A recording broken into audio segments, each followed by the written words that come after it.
Hola amigos, ¿cómo están? Un abrazo desde Jalapa, Veracruz, en este hermoso parque de las ánimas. Que vaya, Jalapa tiene unos lugares muy hermosos con respecto a parques y lugares naturales como el Cerro de Macuiltepec, que no hemos tenido la oportunidad, pero en próximas fechas podremos acudir para enseñarles ese bonito espacio en el cual muy saludable para poder hacer ejercicio, reflexionar, y como en este momento que vamos a tener una reflexión, una plática muy interesante acerca del derecho penal del enemigo que ocupa El Salvador y su posibilidad de poder aplicarlo en territorio mexicano. Primero hay que hablar sobre el derecho penal del enemigo, que es una teoría, una vertiente de un alemán, Gunther Jacobs, el cual nos habla de que a los delincuentes o criminales, dependiendo de cada país y su nomenclatura o como le llamen, no se le aplica la misma ley por el tipo de delito. ¿Qué quiere decir con esto? Que hay delincuentes que renuncian a sus derechos humanos o al debido proceso por el tipo de delito, en este caso que lo habla como el terrorismo, como los delitos de alto impacto, secuestro, homicidio y muchas de estas cuestiones que no son ajenas en territorio mexicano. En lo que viene siendo el cuadro de diálogos, voy a dejar la reseña para que vean qué es este tipo de vertiente, pero aquí lo importante es qué es lo que pasó en El Salvador y cómo es que lo aplicó. El Salvador, que es un país latinoamericano, el cual se vio sumergido en una guerra y en cuestiones de política criminal que lo llevaron casi al estado de destrucción, donde las maras salvatruchas, en este caso que eran organizaciones delincuenciales que se encontraban en territorio norteamericano y que éstas fueron expulsadas y exiliadas nuevamente al país de origen, en este caso El Salvador, muy común con estas organizaciones allá en California, y que por eso se distinguen por el número, que es el 13, la 18, y esto corresponde al número de código postal en donde se encontraban, como aquí en las colonias, el código postal, y eso era lo que los distinguía. El problema es que cuando los regresa a Estados Unidos, a sus países de origen, en este caso El Salvador, estas delincuencias adquieren una potencialidad enorme y empiezan a crecer exponencialmente. Permítanme ver que veo que aquí hay algo. Es una correa de perro. Veo que empiezan a crecer exponencialmente a un grado casi como lo que tenemos aquí con las organizaciones delincuenciales o lo que pasó totalmente allá en Colombia. Aquí el problema que se dio con este tipo de delincuencia es que elevaron su grado de violencia. Se distinguían mucho por esa cuestión de lo de los tatuajes. Para poder tener un tatuaje de la Mara 13, de la Mara 18 y otras filiales que podría haber, se necesitaba en este caso haber cometido delitos, y no cualquier tipo de delitos, sino delitos graves, homicidio. Eso era lo que distinguía que tú podías usar este tipo de tatuaje, y si te veían a ti en algún espacio, en alguna colonia con este tatuaje, en primero, si eras parte contraria, pues te desvivirían, como dicen actualmente. Y si no eras parte de esa misma organización, los mismos elementos, te acabarían. ¿Por qué? Porque no eres parte de su pandilla, y para poder tener ese tatuaje distintivo o esos tatuajes necesitabas ser parte de la pandilla y habértelo ganado. Aquí es donde viene la parte débil de ellos, porque esto fue lo que prácticamente selló con un clavo su ataúd por la fácil manera de poderlos distinguir y de coartar. pero viene aquí la cuestión de que este tipo de delincuencia se desbordó totalmente.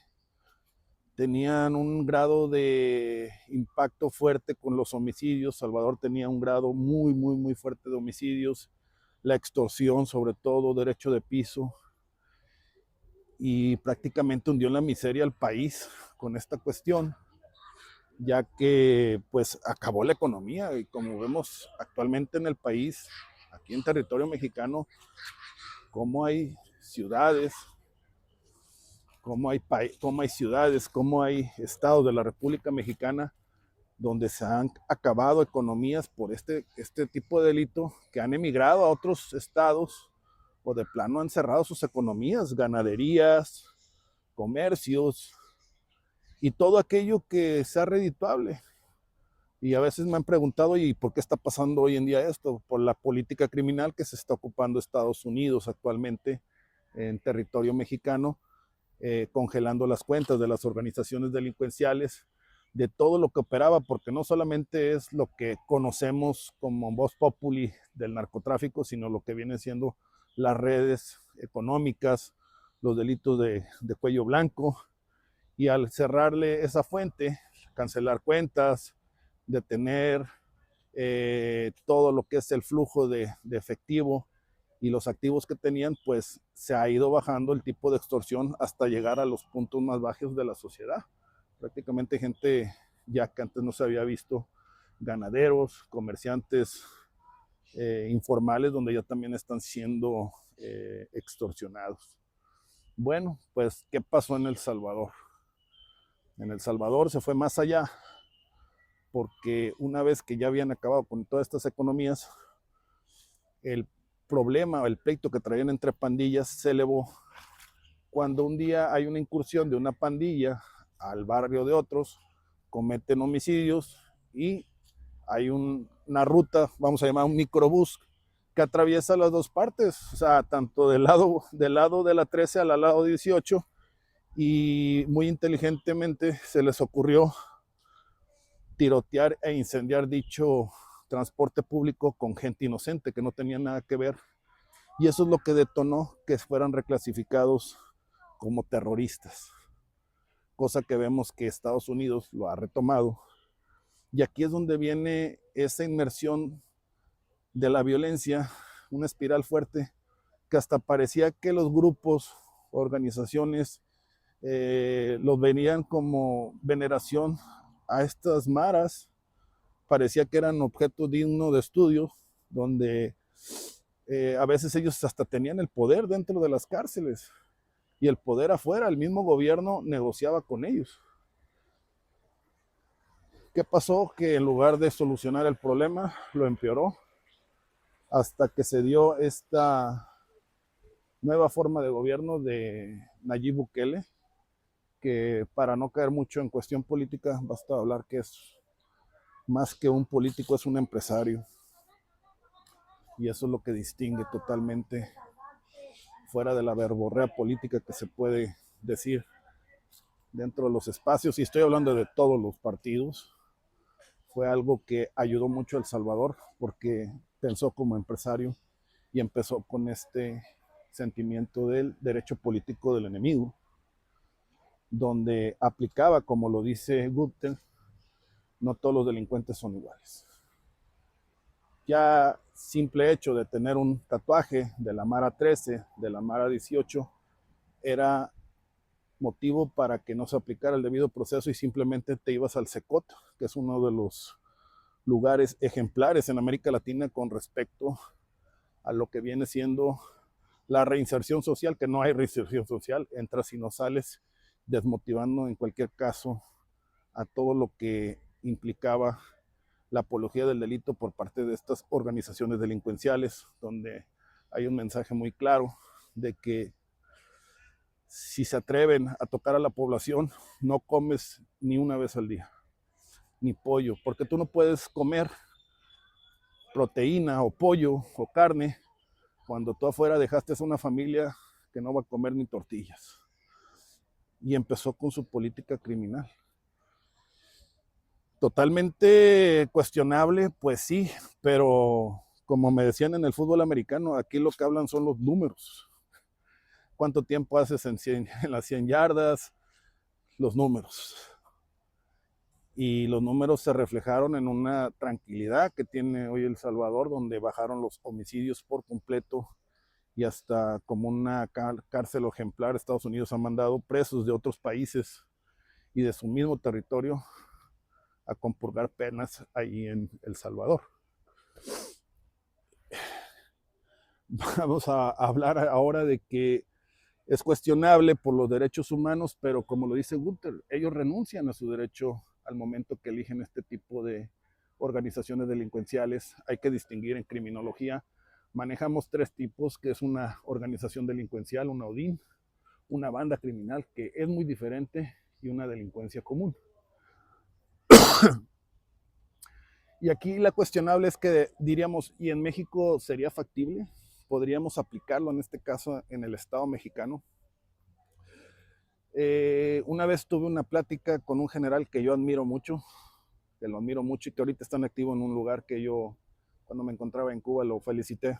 Está en un puesto muy alto. Y me da gusto porque es una persona correcta. Y platicábamos sobre este tema. Y él me dice que también yo tenía que replantearme por la cuestión de que El Salvador es un país muy pequeño. Es un país que prácticamente podría caber en lo que viene siendo un estado de la República Mexicana, y que por lo tanto, al ser menos espacio, al ser menos gente, pues es más fácil tomar control.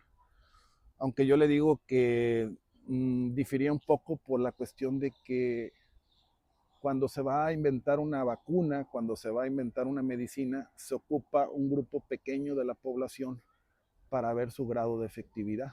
No se hace en total. Y en ese pequeño grupo es donde se ve si en este caso la vacuna funciona, y en el caso de que funcione, pues es cuando ya es aprobada y por lo tanto ya la aplican en un nivel global. Y vaya, se quedó él pensando, pues es cierto. Aparte, le digo, una de las cuestiones es de que Nayib Bukele, al ser él un empresario, él pide metas y pide resultados. ¿Qué es lo que necesitas para poder abatir esto?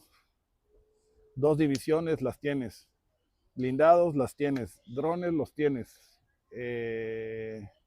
aviones Tucano los tienes, pero ya que te di todo, tienes 30 días para poder solucionarme o traerme estas cabezas de esas bandas criminales, o si no, tú, mi general, te vas junto con ellos. Son resultados que pide, como toda persona y todo empresario que se encuentra en el ámbito empresarial, totalmente, son resultados, te miden por números. Una cuestión muy diferente que es en la política, que es por si no quiero hacer esto porque si lo hago la otra gente puede quedar mal, no le va a gustar, me voy a quitar suscriptores y todo esto. Y hay algo que queda muy claro, no se puede vencer un cáncer con una aspirina, necesitas una cirugía mayor, que es la cuestión en política criminal que vemos que se está aplicando hoy en día con Donald Trump en el Estado mexicano.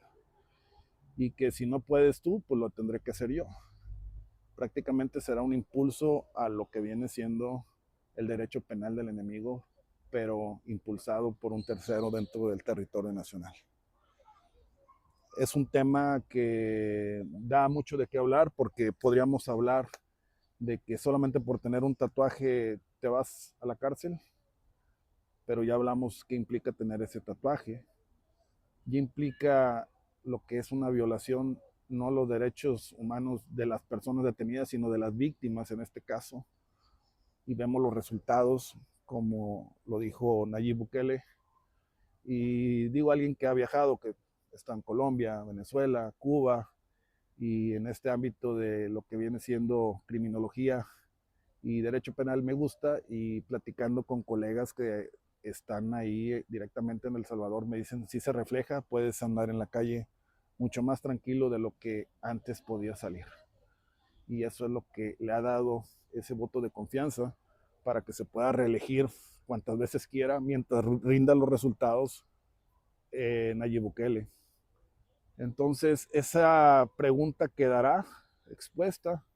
Por supuesto, se tiene que romper varios huevos en una canasta, como dicen los japoneses, para poder resolver esto, porque si no vamos a pasar como tristemente en la película del infierno, cuando Benny le dice al cochiloco y se da cuenta de la destrucción que causa el cobro de piso y la narcoviolencia, y le dice tristemente Raúl Cosío, el cochiloco, a Benny: estamos matando la gallina de los huevos de oro.